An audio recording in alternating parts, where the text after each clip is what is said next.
بیان نمبر 39 تذکرہ امام مالک رضی اللہ تعالیٰ عنہ۔ حمد باری تعالیٰ، تمام خوبیاں اللہ عز و جل کے لیے جس نے علماء کے لیے علم کو دلیل و ثبوت بنایا اور انہیں اس کے ذریعے غنی کر دیا اگرچہ وہ مال و نسب میں کم ہوں، اور اسی علم کے ذریعے حضرت سیدنا ادریس علیہ السلام جنت سے سرفراز ہوئے اور اللہ عز و جل نے انہیں رفعت و بلندی عطا فرمائی اور منتخب فرمایا۔ اسی علم کی طلب میں حضرت سیدنا موسیٰ علیہ السلام اور حضرت سیدنا یوشع بن نون علیہ السلام نے پختہ عزم کر کے سفر اختیار فرمایا، یہاں تک کہ سفر میں مشقت اٹھائی۔ قرآن پاک میں بیان فرمایا۔ ترجمہ اور یاد کرو جب موسیٰ نے اپنے خادم سے کہا میں باز نہ رہوں گا جب تک وہاں نہ پہنچوں جہاں 2 سمندر ملے ہیں، یا کرنوں مدتوں تک چلا جاؤں۔ اسی علم کے سبب اللہ عز و جل نے حضرت سیدنا آدم علیہ السلام کو تمام انسانوں کا باپ بنایا اور فرشتوں کو حکم دیا کہ آپ علیہ السلام کو سجدہ کریں، تو سب نے سجدہ کیا مگر ابلیس یعنی شیطان نے سجدہ کرنے سے انکار کر دیا اور لعنت کا مستحق ٹھہرا۔ اللہ عز و جل نے حضرت سیدنا آدم علیہ السلام کی اولاد سے مختلف قبیلے اور خاندان بنائے اور تقدیر کا فیصلہ ان پر جاری فرمایا، اور اس نے ہر شے کے لیے ایک ذریعہ بنایا۔ علماء کو اپنی عنایت سے توفیق بخشی تو وہ رغبت و شوق سے خدمت علم میں لگ گئے۔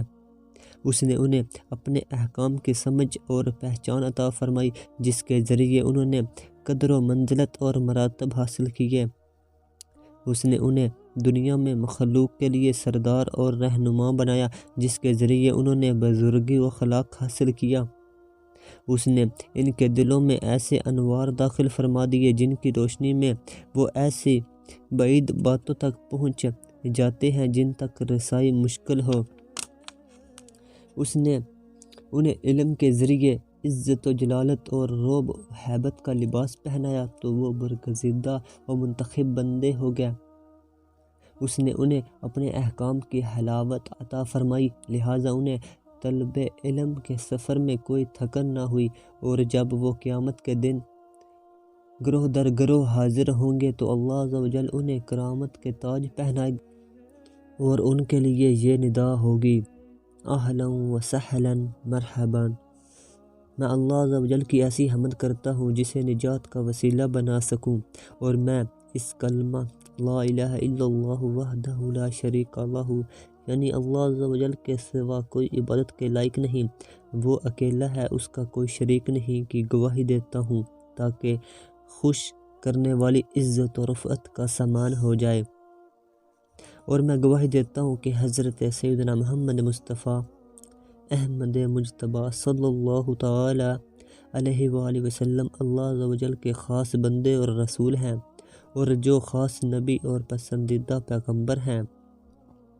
آپ پر درود و سلام ہو، اور آپ صلی اللہ تعالی علیہ وآلہ وسلم کے آل و اصحاب، ازواج مطہرات اور نیک و پسندیدہ اولاد پر ہمیشہ رحمت و سلامتی نازل ہو جب تک آسمان بادل ظاہر کرتا رہے اور موسلا دھار بارش برساتا رہے، آمین۔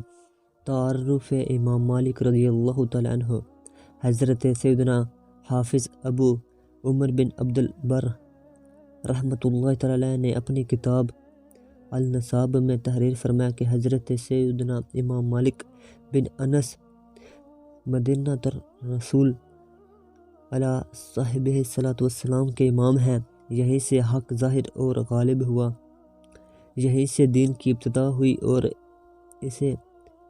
اسے شہرت ملی، یہیں سے شہر فتح کیے گئے اور مسلسل مدد ملی۔ امام مالک کو عالم مدینہ کہا جاتا ہے، اور آپ کے علم کی شہرت ہر طرف پھیلی اور آپ سے اکتساب علم کے لیے لوگوں نے دور دراز کے سفر طے کیے۔ فتویٰ نویسی۔ حضرت سیدنا امام مالک بن انس 17 برس کی عمر میں تدریس علم کی مسند پر تشریف فرما ہوئے۔ آپ کے اساتذہ بھی آپ کے پاس مسائل کے حل کے لیے آتے تھے۔ آپ نے تقریباً 90 سال کی عمر پائی اور 70 سال تک فتویٰ نویسی فرمائی اور لوگوں کو علم سکھاتے رہے۔ جلیل القدر تابعین کرام رحم اللہ تعالیٰ علیہم آپ سے فقہ اور احادیث کا علم حاصل کرتے رہے۔ مشہور ائمہ احادیث اور علماء کرام رحمۃ اللہ تعالیٰ علیہم نے آپ سے احادیث روایت کی، جن میں سے چند کے نام یہ ہیں۔ نمبر 1، امام السنہ حضرت سیدنا محمد بن شہاب زہری۔ نمبر 2، فقیہ اہل مدینہ حضرت سیدنا ربیع بن عبد الرحمن۔ نمبر 3، حضرت سیدنا یحییٰ بن سعید انصاری۔ اور نمبر 4، حضرت سیدنا موسیٰ بن عقبہ رحمۃ اللہ تعالیٰ علیہم اجمعین۔ یہ تمام آپ کے اساتذہ کرام رحم اللہ السلام ہیں اور ان سب نے آپ سے احادیث روایت کی۔ عالم مدینہ کون ہیں؟ تابعین و تبع تابعین فرماتے ہیں کہ امام مالک وہ عالم ہیں جن کی بشارت حضور صلی اللہ تعالیٰ علیہ وآلہ وسلم نے دی تھی۔ چنانچہ حضرت سیدنا امام ابو عیسیٰ محمد بن عیسیٰ ترمذی رحمۃ اللہ تعالیٰ اپنی کتاب جامع ترمذی میں حدیث شریف نقل فرماتے ہیں، علم منقطع ہو جائے گا تو عالم مدینہ سے زیادہ علم والا باقی نہ رہے گا۔ دوسری احادیث پاک میں ہے، دنیا میں اس عالم مدینہ سے بڑھ کر کوئی عالم نہ ہوگا، لوگ اس کی طرف سفر کر کے آئیں گے۔ ایک حدیث پاک میں یوں ہے، ان قریب لوگ علم کے لیے سفر کریں گے تو عالم مدینہ سے زیادہ علم والا کوئی نہ پائیں گے۔ حضرت سیدنا ابن عیینہ رحمۃ اللہ تعالی فرماتے ہیں، محدثین کرام کے نزدیک عالم مدینہ سے مراد حضرت سیدنا امام مالک بن انس رضی اللہ تعالیٰ عنہ ہیں۔ حضرت سیدنا عبد الرزاق رحمۃ اللہ تعالی فرماتے ہیں، ہماری رائے یہ ہے کہ حضرت سیدنا امام مالک بن انس کے علاوہ کوئی بھی عالم مدینہ کے نام سے معروف نہیں۔ لوگوں نے حصول علم کے لیے آپ کی طرف جتنا سفر کیا اتنا کسی کی طرف نہیں کیا۔ حضرت سیدنا ابو مصعب فرماتے ہیں، حضرت سیدنا امام مالک بن انس کے دروازے پر لوگوں کا ہجوم لگا رہتا اور لوگ بہت زیادہ بھیڑ کی وجہ سے طلب علم کے شوق میں ایک دوسرے سے لڑ پڑتے۔ حضرت سیدنا یحییٰ بن شعبہ رحمۃ اللہ تعالی فرماتے ہیں، میں مدینہ منورہ میں سن 144 ہجری میں حاضر ہوا۔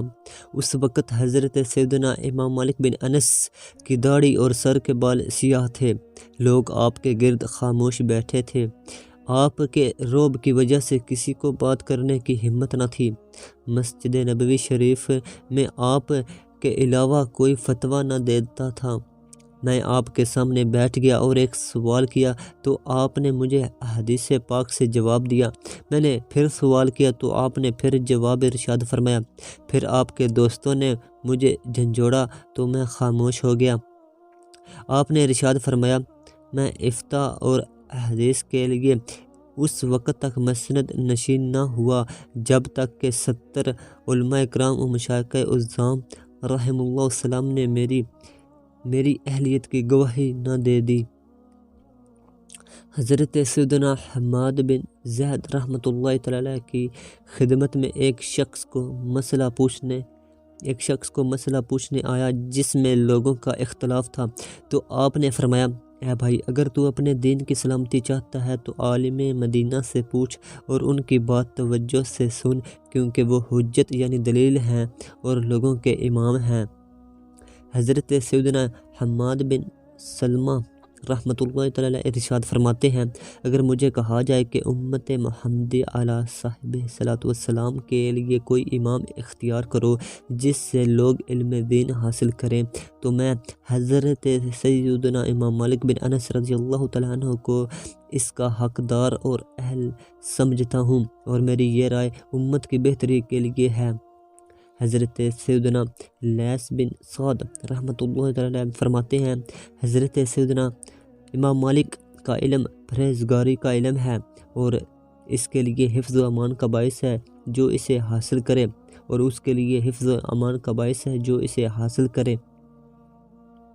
حضرت سیدنا عبد الرحمن بن قاسم فرمایا کرتے تھے، میں اپنے دین میں دو آدمیوں کی پیروی کرتا ہوں، عمل میں حضرت سیدنا امام مالک بن انس رضی اللہ تعالیٰ عنہ کی، اور تقوی میں حضرت سیدنا سلیمان بن قاسم رحمۃ اللہ تعالیٰ علیہ کی۔ سبحان اللہ عز و جل، یہ کیسے عظیم لوگ تھے جنہوں نے اپنی جانیں لوگوں کے نفع کے لیے راہ خدا عز و جل میں وقف کر دی، انہیں مشکلات میں ڈالا اور طلب علم میں خوب جدوجہد کی تو اللہ عز و جل نے انہیں کامیابی عطا فرمائی۔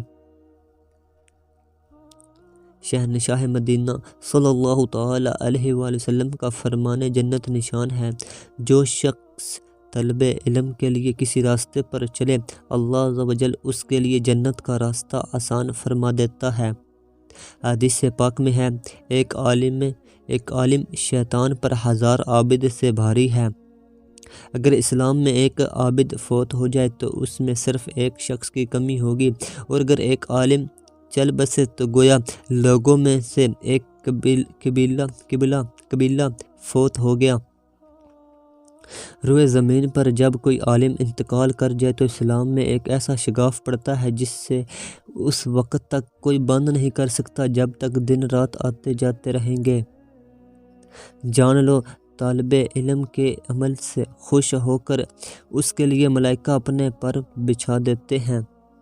علماء کے کلموں کی سیاہی اللہ عز و جل کے ہاں شہداء کے خون سے افضل ہے۔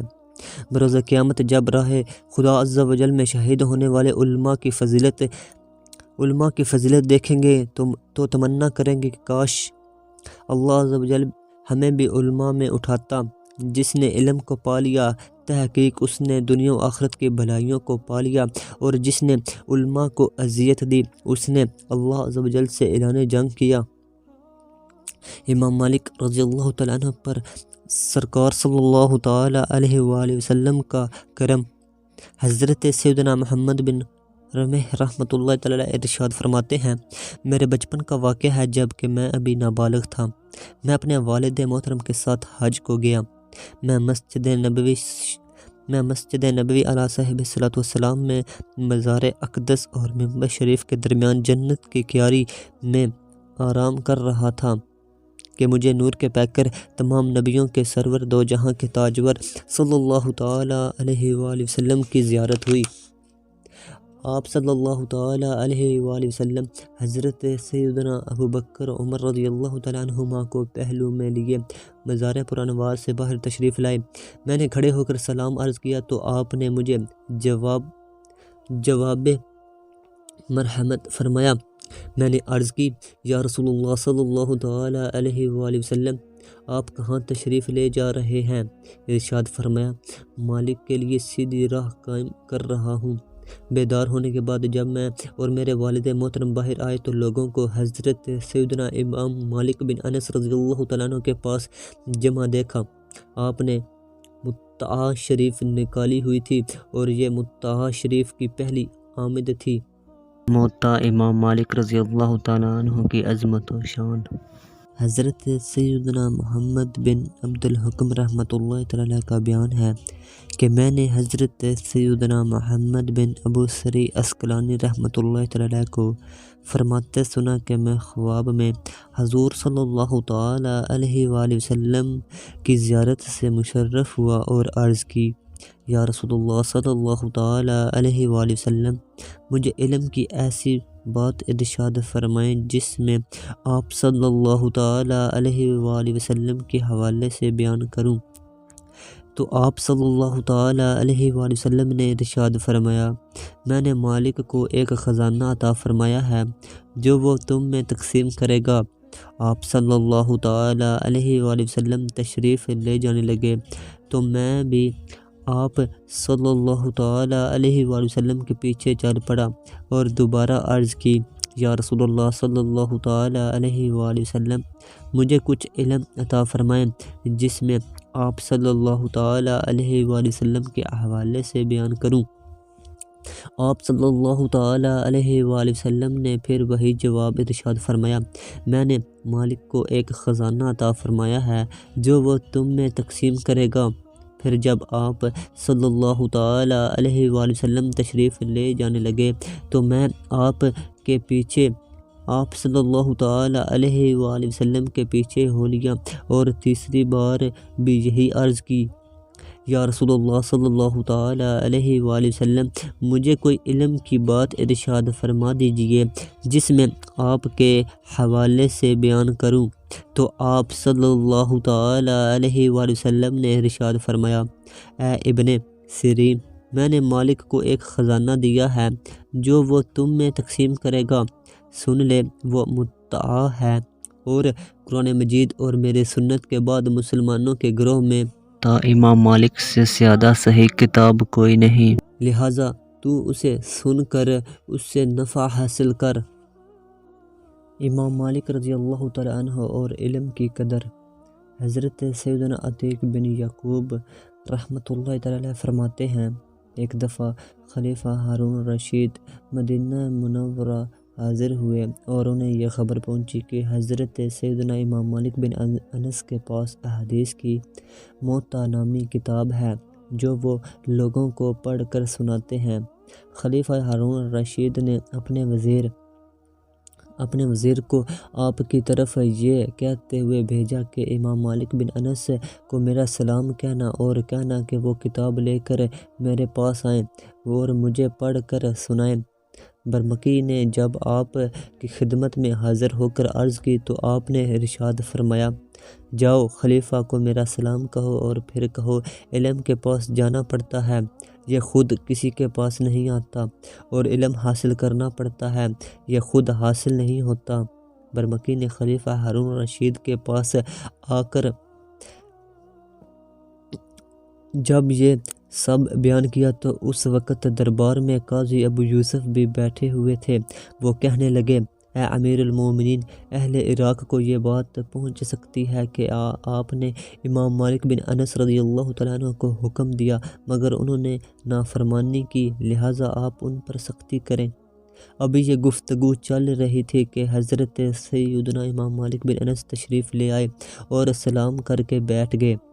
خلیفہ ہارون الرشید نے پوچھا، اے ابن ابی عامر، میں نے آپ کو پیغام بھیجا تھا اور آپ نے انکار کر دیا۔ تو آپ نے فرمایا، اے امیر المومنین، حضرت سیدنا زید بن ثابت رضی اللہ تعالیٰ عنہ سے مروی ہے، فرماتے ہیں، میں رسول اللہ صلی اللہ تعالیٰ علیہ وآلہ وسلم کی بارگاہ میں وحی لکھا کرتا تھا، میں نے یہ آیت مبارکہ لکھی۔ ترجمہ، برابر نہیں وہ مسلمان کے جہاد سے بیٹھے رہیں اور وہ کہ جہاد کرتے ہیں۔ اس وقت حضرت سیدنا ابن مکتوب رضی اللہ تعالیٰ عنہ تاجدار رسالت صلی اللہ تعالیٰ علیہ وآلہ وسلم کی خدمت سراپا عظمت میں حاضر تھے۔ انہوں نے عرض کی، یا رسول اللہ صلی اللہ تعالیٰ علیہ وآلہ وسلم، میں ایک نابینا و معذور شخص ہوں اور آپ جانتے ہیں کہ اللہ عز و جل نے جہاد کی بہت فضیلت ارشاد فرمائی ہے۔ تو حضور نبی پاک صلی اللہ تعالیٰ علیہ وآلہ وسلم نے ارشاد فرمایا، میں اپنے اندازے سے نہیں جانتا کہ معذور کیا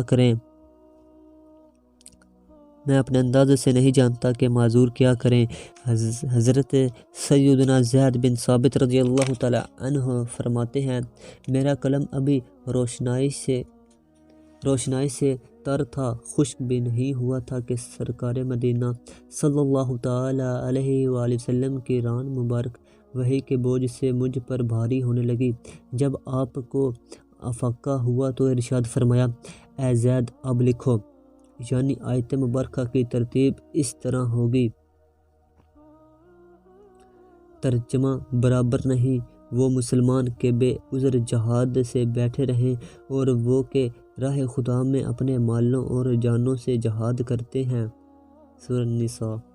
پھر فرمایا، اے امیر المومنین، جب ایک حرف کے لیے حضرت سیدنا جبرائیل علیہ السلام اور دیگر فرشتوں نے 5000 سال کی مسافت برداشت کی تو کیا مجھ پر اس کی عزت و جلالت کا پاس رکھنا ضروری نہیں؟ اور آپ کو تو اللہ عز و جل نے بلند مرتبہ عطا فرمایا اور مسند خلافت پر فائز کیا ہے۔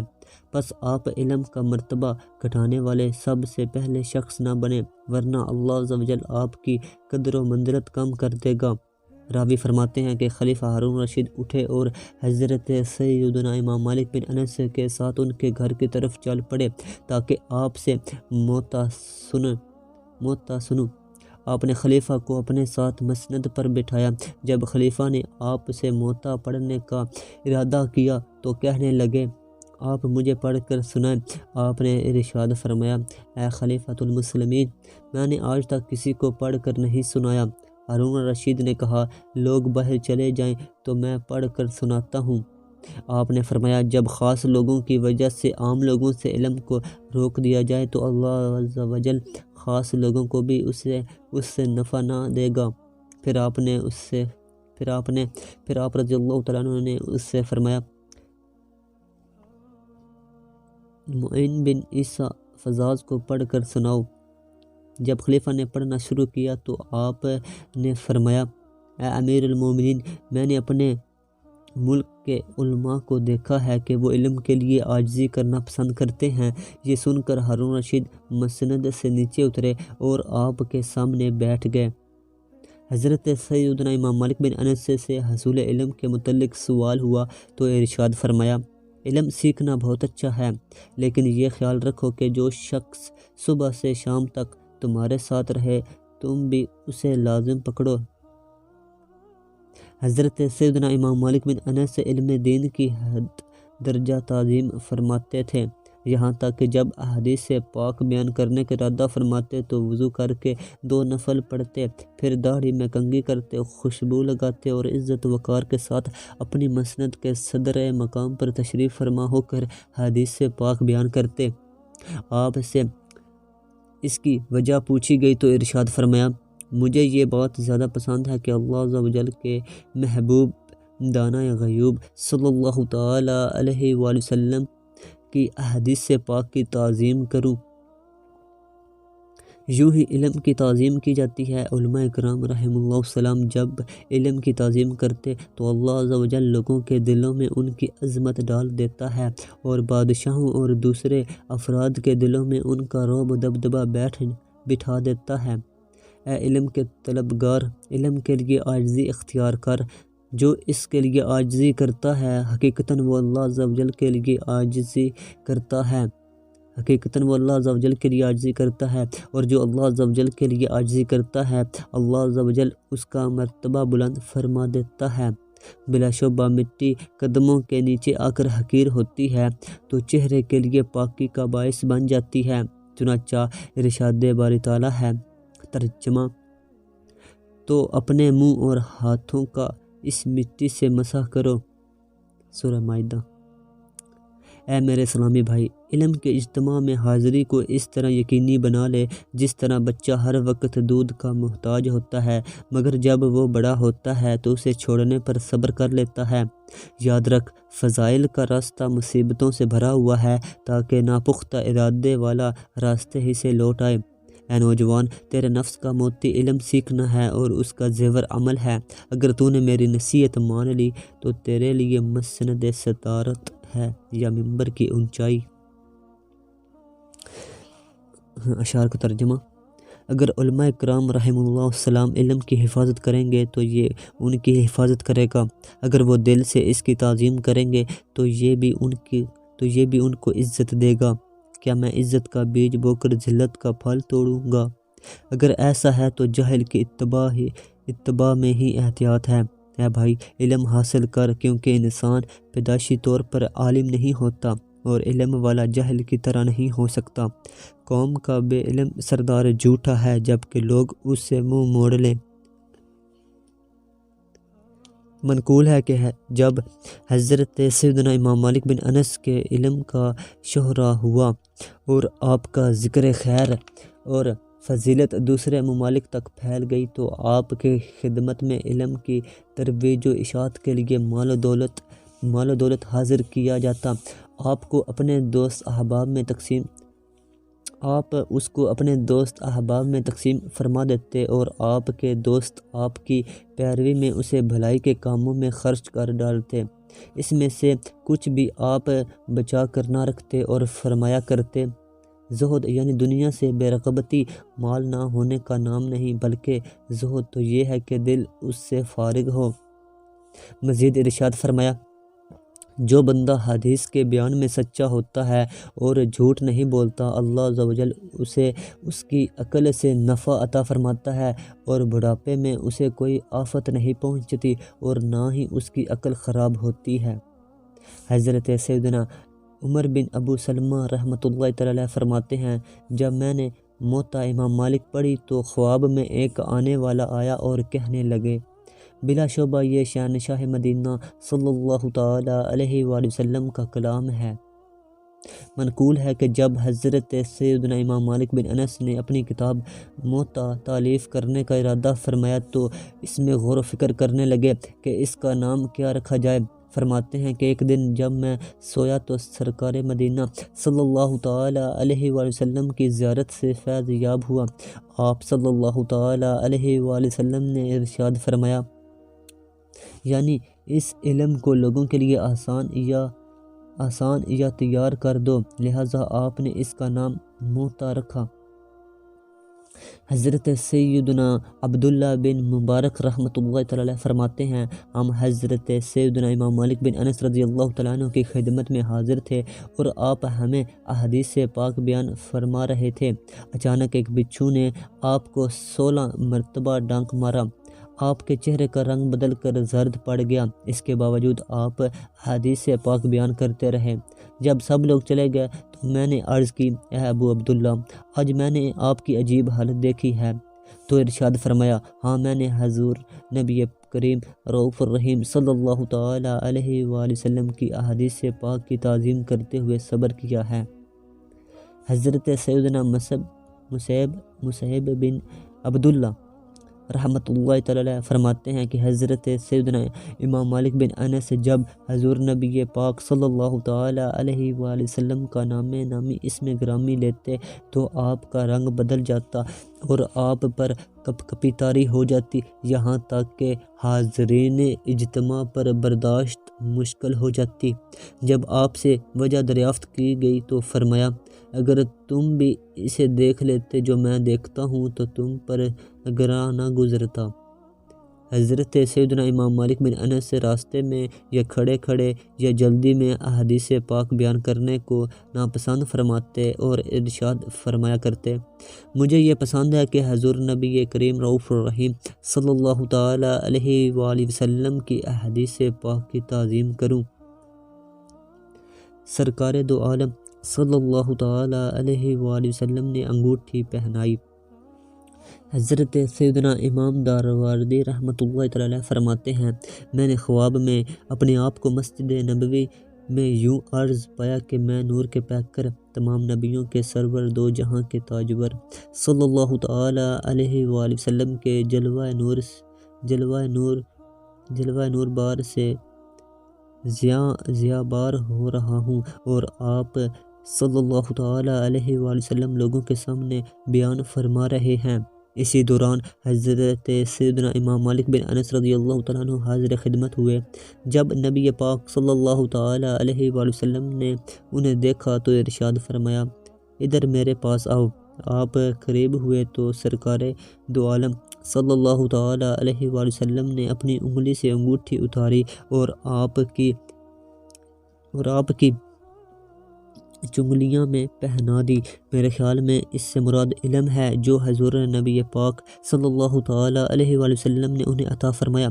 علم کے سبب علماء کرام رحم اللہ السلام آپ کی پیروی کرتے، امراء آپ کی رائے سے روشنی پاتے، عام لوگ آپ کا فرمان دل و جان سے تسلیم کرتے، آپ کا حکم بغیر دلیل کے نافذ ہوتا، آپ جب کسی سوال کا جواب ارشاد فرما دیتے تو اس میں مزید مشورے کی ضرورت نہ رہتی۔ میٹھے میٹھے اسلامی بھائیوں، میٹھے میٹھے اسلامی بھائی، اللہ عز و جل کی قسم، یہ ان علماء کی صفات ہیں جن کے وصال پر زمین و آسمان روتے ہیں، جن کے صدقے بندوں پر کرم ہوتا ہے، جن کی برکت سے شہر آفات سے محفوظ رہتے ہیں۔ یہ وہ علماء ہیں جن کی سیرت میں دنیا سے بے رغبتی جھلکتی ہے، جو اخلاص و صداقت کے زیور سے آراستہ ہوتے ہیں۔ لوگوں کے دل ان کے دیدار کے مشتاق ہوتے ہیں۔ لوگ ان کے سامنے سر تسلیم خم کر لیتے ہیں۔ ان کے سامنے بڑی بڑی مشکلات آسان ہو جاتی ہیں اور بڑے بڑے جابروں کے سر جھک جاتے ہیں۔ یہ دنیا کے تمام گوشوں میں سورج چاند کی طرح اپنے علم کی روشنی پھیلاتے ہیں۔ بلا شبہ ان کا ذکر خیر کتابوں میں لکھا جا چکا ہے، البتہ جو اپنے عمل میں ریاکاری کرتا ہے اور اہل دنیا کے لیے اچھے اعمال کرتا ہے، اسے جھوٹی امیدوں نے دھوکے میں ڈال رکھا ہے۔ وہ ایسی خوبیوں پر اپنی تعریف چاہتا ہے جو اس میں نہیں پائی جاتی، یعنی اپنی جھوٹی تعریف کی خواہش کرتا ہے۔ تو یہ ان لوگوں میں سے ہیں جو الٹے دماغ اور گھٹیا سوچ کے مالک ہوتے ہیں۔ ایسے لوگ جب کوئی ایسی بات سنتے ہیں جو ان کی سمجھ میں نہیں آتی اور ان کا علم اس سے قاصر ہوتا ہے تو ان کے حصول و قواعد بگڑ جاتے ہیں، ان کے لیے اپنے مقصد کا حصول مشتبہ ہو جاتا ہے، نیکیوں کی صورت میں گناہ کرنے لگ جاتے ہیں، برائیوں کو اچھائیاں سمجھ کر ان کے مرتکب ہو جاتے ہیں اور یوں عمل میں خیانت کرتے اور حصول مراد میں ناکام و بے مراد ہو جاتے ہیں۔ تعجب اس پر نہیں جو ناواقف ہے اور جہالت کی وجہ سے مرتکب گناہ ہوا اور نافرمانی کا اعتراف بھی کر چکا ہے، کیونکہ اس کے لیے تو بخشش ہے، جیسا کہ اللہ عز و جل ارشاد فرماتا ہے۔ ترجمہ: تم کافروں سے فرماؤ اگر وہ باز رہے تو جو ہو گزرا وہ انہیں معاف فرما دیا جائے گا۔ سورہ انفال۔ بلکہ تعجب تو اس پر ہے جو علم کا دعویٰ کرے مگر اس کا مقصد حصول دنیا ہو، ایسے شخص کی اللہ عز و جل کی بارگاہ میں ملامت کی جائے گی۔ یہ لوگوں کے نزدیک قابل مذمت اور اجر و ثواب سے محروم ہے۔ یہی وہ لوگ ہیں جنہوں نے اللہ عز و جل کے دین کو ہنسی مذاق اور کھیل کود بنا لیا۔ انہوں نے اپنے مواعظ و بیانات کو خوش کن اور تیز تر کر لیا، لیکن ان کی بات دل سے نہیں سنی جاتی۔ یہ وعظ و نصیحت کرتے ہیں مگر ان کا بیان لوگوں کے دل پر اثر نہیں کرتا اور نہ ہی آنکھوں سے اشک جاری ہوتی ہے۔ چنانچہ اللہ عز و جل قرآن مجید میں ارشاد فرماتا ہے۔ ترجمہ: اور وہ اس خیال میں ہیں کہ ہم اچھا کام کر رہے ہیں۔ جب یہ کوئی حکم سنتے ہیں تو اس میں تبدیلی اور تحریف کر لیتے ہیں اور جب کوئی چیز ناپ تول کر دیتے ہیں تو کمی کر دیتے ہیں۔ اللہ عز و جل کی قسم یہ سب شریعت میں حرام ہے۔ چنانچہ اللہ تعالیٰ ارشاد فرماتا ہے۔ ترجمہ: اور وہ اس خیال میں ہیں کہ ہم اچھا کام کر رہے ہیں۔ سورہ کہف۔ یہ لوگ بغیر عزم و حوصلے کے اظہار خام کرتے ہیں، بغیر علم کے بحث و مباحثہ کرتے ہیں اور بلا سوچے سمجھے سوال کرتے ہیں۔ یقیناً یہی وہ لوگ ہیں جو جہالت کی تلوار سے پچھاڑ کھائے ہوئے ہیں۔ رب عز و جل ارشاد فرماتا ہے۔ ترجمہ: اور وہ اس خیال میں ہیں کہ ہم اچھا کام کر رہے ہیں۔ سورہ کہف۔ حضرت سیدنا امام مالک بن انس رضی اللہ تعالیٰ عنہ سحری کے وقت کثرت کے ساتھ نماز، ذکر الہی اور اوراد و وظائف کا اہتمام فرماتے، پھر درس و تدریس میں مشغول ہو جاتے۔ آپ ایسے خوش بخت ہیں جن کی تعریف اللہ عز و جل کے پیارے محبوب صلی اللہ تعالیٰ علیہ وآلہ وسلم کی زبان حق و ترجمان سے ہوئی، مگر آپ نے اس پر کبھی فخر نہ کیا، یہاں تک کہ حصول علم کے لیے مشکل ترین راستوں کا سفر کیا اور آپ نے علم حاصل کرنے کی خاطر تمام مشکلات کا سامنا کیا۔ اے غافل انسان، تو جہالت کے گڑھے میں گرا ہوا ہے اور اللہ عز و جل کے احکام کو چھوڑ بیٹھا ہے۔ امام مالک رضی اللہ تعالیٰ عنہ اور تعظیم خاک مدینہ۔ حضرت سیدنا امام شافعی رحمۃ اللہ تعالیٰ علیہ فرماتے ہیں، میں نے حضرت سیدنا امام مالک بن انس رضی اللہ تعالیٰ عنہ کے دروازے پر خراسان یا مصر کے گھوڑے بندھے ہوئے دیکھے جو آپ کو بطور ہدیہ پیش کیے گئے تھے۔ ان سے زیادہ عمدہ گھوڑے میں نے کبھی نہ دیکھے تھے۔ چنانچہ میں نے عرض کی، یہ کتنے عمدہ گھوڑے ہیں؟ تو آپ نے فرمایا، میں یہ سب آپ کو تحفے میں دیتا ہوں۔ میں نے عرض کی، ایک گھوڑا آپ اپنے لیے رکھ لیں۔ تو فرمایا مجھے اللہ عز و جل سے حیا آتی ہے کہ اس مبارک زمین کو اپنے گھوڑے کے قدموں تلے روندوں جس میں اس کے پیارے رسول اور رسول مقبول بی بی آمنہ کے گلشن کے مہکتے پھول صلی اللہ تعالی علیہ وآلہ وسلم کا روضہ انور ہے۔ حضرت سیدنا یحییٰ بن سعید رحمۃ اللہ تعالی علیہ فرماتے ہیں حضرت امام مالک بن انس اس امت کے لیے رحمت ہیں۔ حضرت سیدنا ابو قدامہ رحمۃ اللہ تعالی علیہ فرماتے ہیں حضرت سیدنا امام مالک بن انس اپنے زمانے کے سب سے بڑے حافظ الحدیث تھے۔ حضرت سیدنا ابو عبداللہ رحمۃ اللہ تعالی علیہ فرماتے ہیں حضرت سیدنا امام مالک بن انس رضی اللہ تعالیٰ عنہ کو 1,00,000 احادیث یاد تھی۔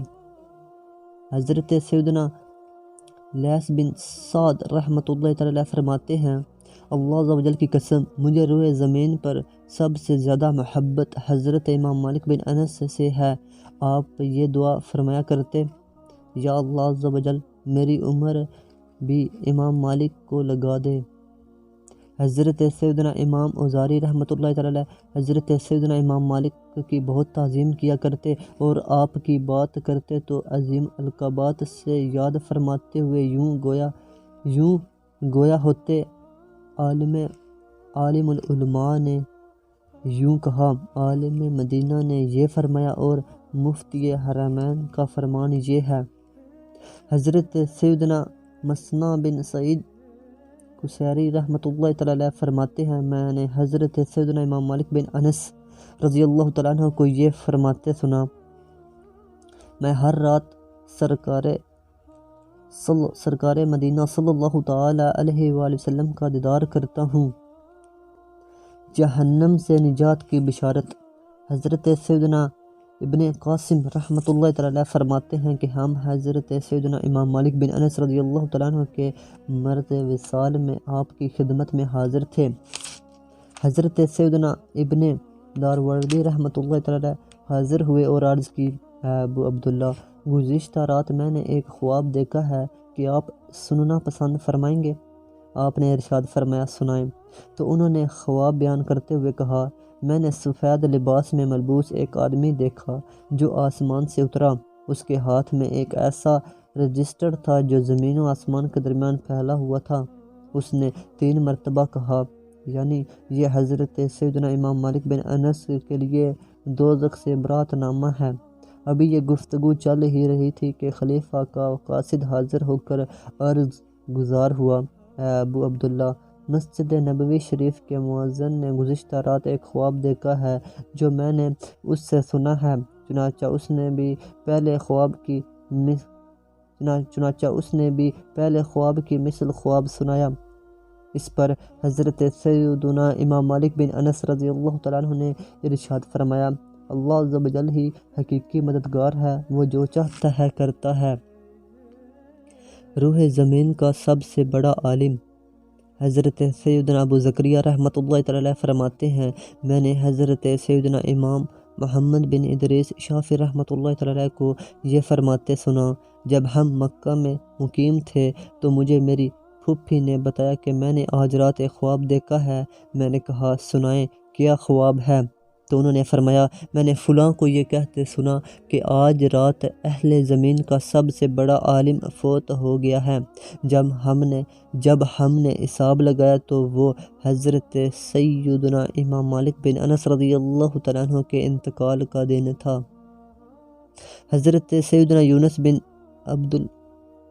سیدنا یونس رحمۃ اللہ تعالی علیہ فرماتے ہیں میں نے حضرت سیدنا بشر بن بکر رحمۃ اللہ تعالی علیہ کو یہ فرماتے سنا کہ میں نے حضرت سیدنا امام اوزاعی رحمۃ اللہ تعالی علیہ کو علماء کرام رحم اللہ السلام کے ایک گروہ کے ساتھ جنت میں دیکھ کر پوچھا حضرت سیدنا امام مالک بن انس کہاں ہیں؟ تو انہوں نے بتایا ان کے درجات بہت بلند ہیں۔